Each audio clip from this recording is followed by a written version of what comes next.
I'm not an expert. I just know how to clean up chicken poop.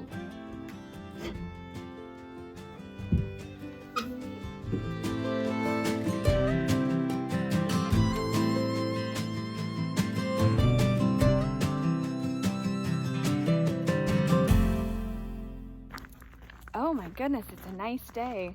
Not gonna get very many more of these. In fact, we are due for low single digit, possibly 0 temperature weather coming up, which I'm not looking forward to because I have had my fill of that. And yet, it's only the end of January. So winter is not over. Let's see what the ladies got for us today. Hello in the doorway there.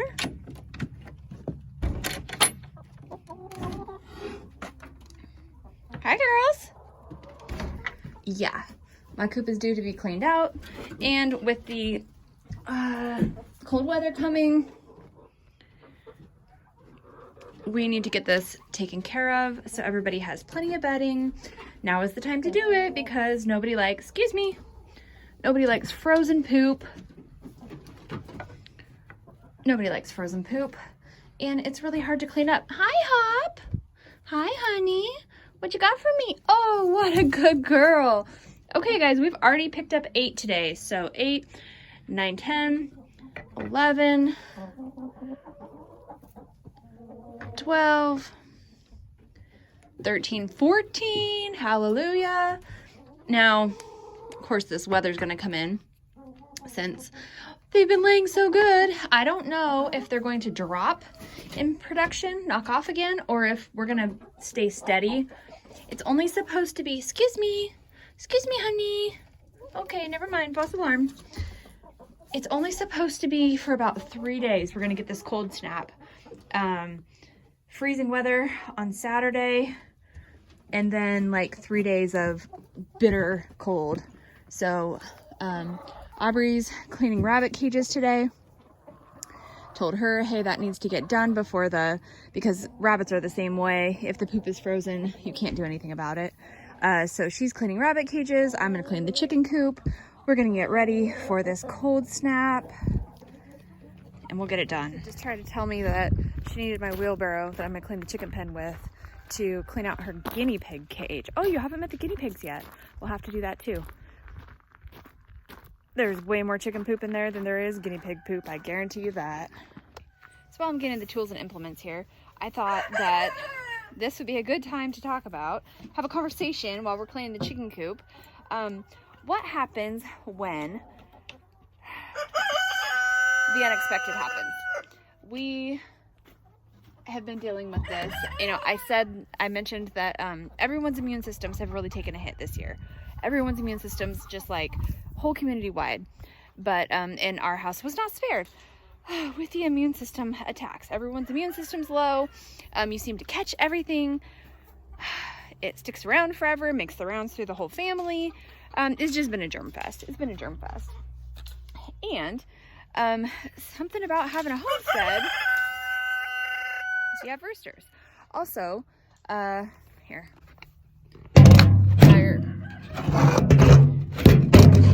Now you're in the wheelbarrow. We have so many animals that depend on us, and most of the time it's not a problem. I just filled my boot with water. Oh man, that is unexpected, but that's not the unexpected that I'm talking about. It has been an adjustment since Justin went to work, and me and the girls have pretty much taken care of the farm, which is usually no problem. However, please, sir. However, what happens when the usual caretakers cannot take care anymore? So what happened this week is, dueling roosters here. What happened this week is we caught a combination of the stomach flu and food poisoning at the same time. Yeah, that wasn't any fun. It was not any fun. So we caught a combination of the stomach flu and food poisoning. I have to clear off some poop so I can set you down. And this was luckily, it was sudden, absolutely no warning whatsoever. No warning. You know, sometimes when you're coming down with a cold, like you can feel it coming on, you know, you're like, oh, I should stay away from people, not go to church, whatever. This was so sudden. It was no one's fault at all. Nobody knew that it was coming on. And at first we thought me and the girls had food poisoning. We all ate something similar. And me and the older two girls first came down with it. And then, but it didn't last long. It really acted more like, okay, there's no poop now. You can sit down. There, that's nice, huh? We really thought we had food poisoning. All the symptoms, everything, we thought we had food poisoning. Well, then my youngest got sick this morning. So I don't know if I'm going to be on the podcast tonight. I hope that I can make it. It depends on how she's feeling. Her grandma's watching her right now. If you're new here, we're a multi-generational farm. So we live with family, and we all help out, and it's great. And this is one of the times that it is great, is when something bad happens, when somebody's sick. But long story short, my husband actually had to stay home from work, and he does not miss work. Ooh. He does not miss work. He doesn't. If he's supposed to be there, he will be there, which is fantastic. He's amazing. But me and the older two girls, we were so sick. We couldn't take care of the animals, and I couldn't take care of my youngest daughter. So we were very, very sick. Hello, you come to visit? I'm cleaning your poops. Why do you poop so much? So Dustin had to stay home from work to take care of us. And it really got us to thinking, especially as we're thinking ahead of, do we want to breed our 2 cows? That would give us winter calves. That's a whole ordeal in itself. Could we possibly be prepared over the summer to have winter calves? Okay. 3 spots done. But it really got us to start thinking, hello again, we need better systems. And I hope I can make it to the podcast tonight, because that's also what we're talking about on the podcast tonight. If you don't know about this podcast that I'm speaking of, it is Ranger Rob Country Living. He has a YouTube channel. We have a podcast. He does, Ranger Rob.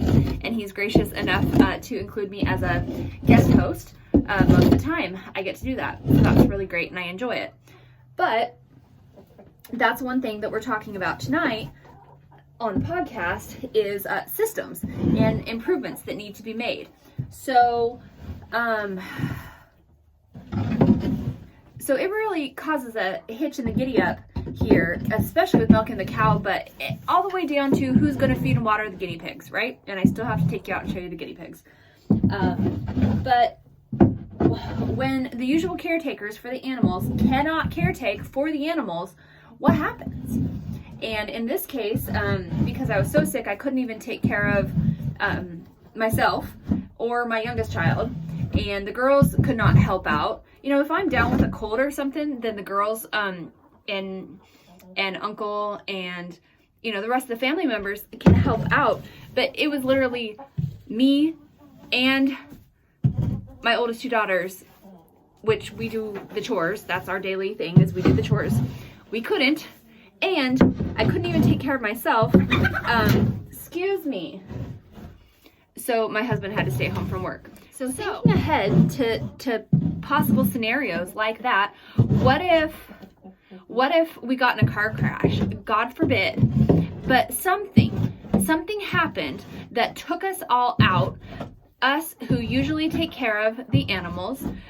Does anybody else in your circle know your routine? Can someone make a phone call, say from the hospital or you know, from the bathroom? Can you make a phone call and have somebody come and know how to and capable of take care of your homestead for you should the need arise? So that's kind of where I'm going with my thought train here. We have a lot of hands here on our farm.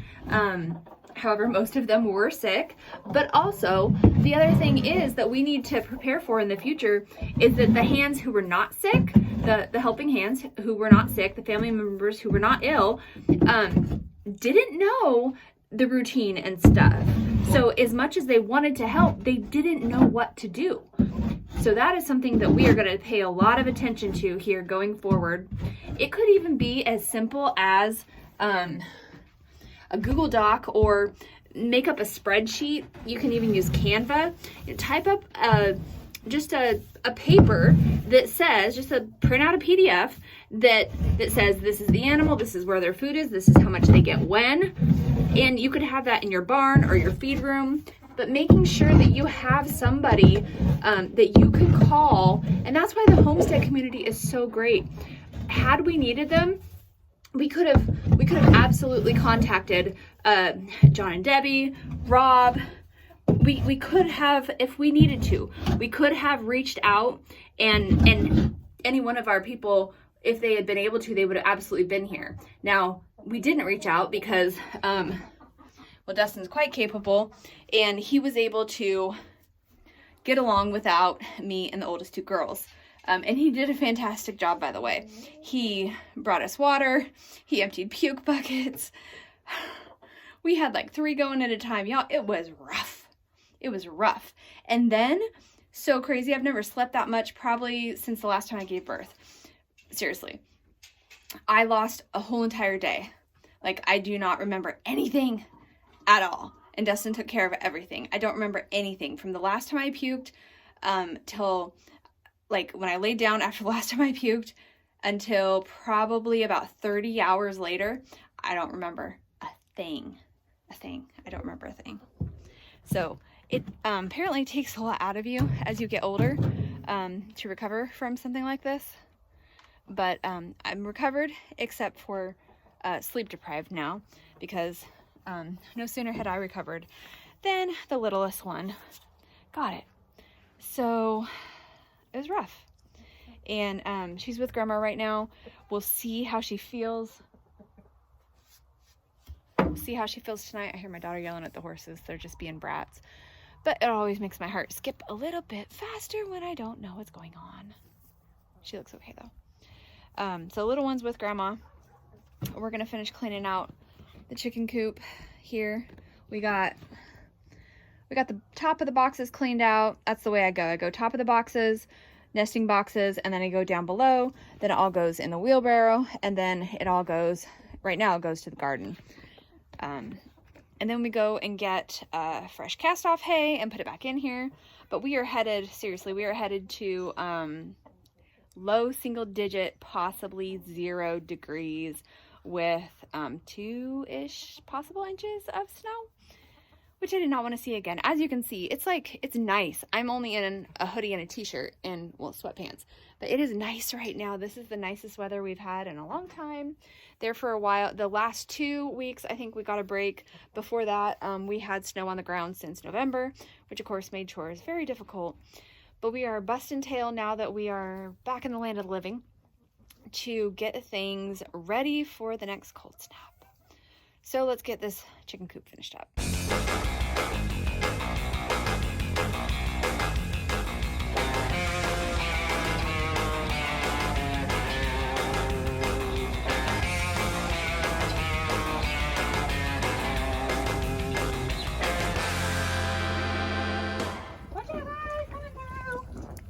I need a horn. I need a horn on my wheelbarrow. Beep, beep, coming through, chickens. Now we got the gate. Okay, don't lose the load. Going over the bump. Okay. Here we go. Just kind of. Yeah. I'll tell you, the plan was to put the pig out here this winter, and it still might happen. I'm holding out hope. But we have had, well, I already told you about all of the complications we had in our last video. It's just been a time of it. So for now, the pig's not out here, but the chicken poo is. So. Better shut that gate, and then we need to go get hay. Usually, after I've cleaned out the coop, I just come out here and use a pitchfork and get all this stuff off the ground that I can't feed to the animals anyway. all that loose stuff, and that's what I fill up my chicken coop with. But we just moved around hay just over the weekend. We had the hands to do it, so we moved hay around, and since the tractor was coming in and we were taking the pallets out, we raked it all, the loose stuff out of there that I'd normally use in my chicken coop, and it's in a pile over here. So Zoe is kind enough to be filling up our wheelbarrow for us, and then we'll go put that new bedding in the chicken coop. While we're out here, let's take a peek. The chickens have been coming in here. Ha! There they are. And laying eggs in my goat stall. So there was none here this morning. There's 2 here now, which means that Blue, our chicken that lives in the hayloft, that's bird poo, not chicken poo. Blue and her daughter, who we've named Henny Penny, are both laying eggs. Ha!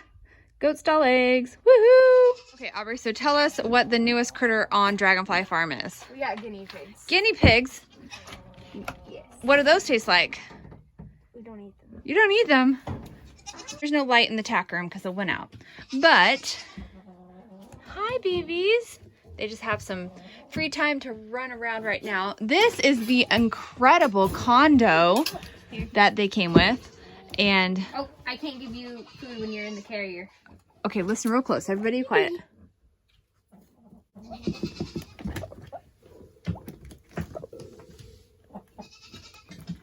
Did you hear him squeaking? That's the noise guinea pigs make. This one especially makes that noise. The other one's shy and quiet so far.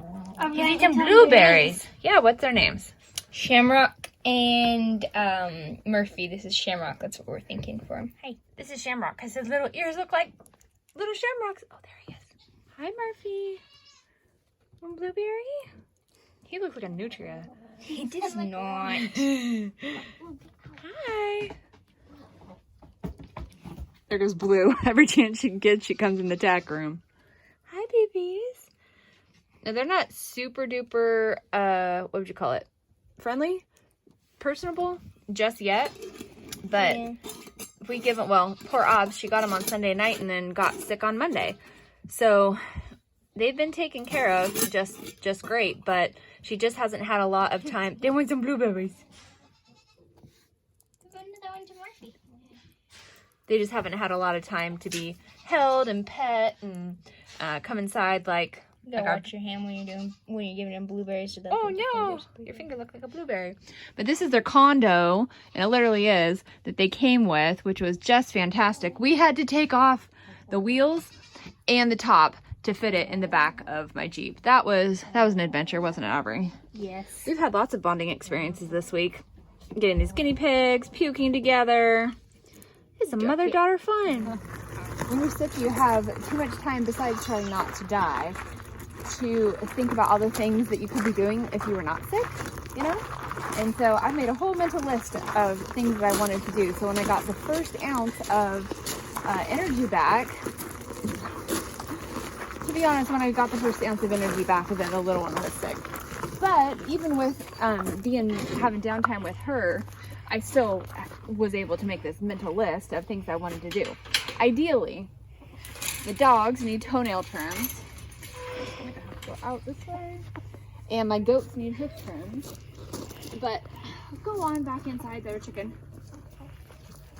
But if neither one of those things gets done before, we've got some paperwork to do for 4-H. Like, the list is long. Okay, the list is long.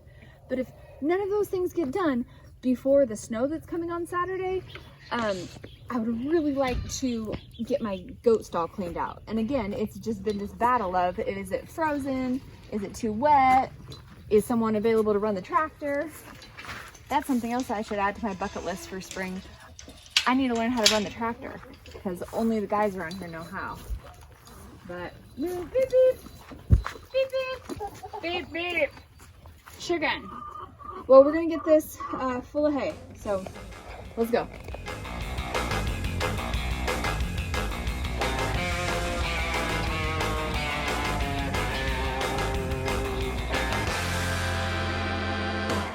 All right, well, fresh and clean, just the way I like it.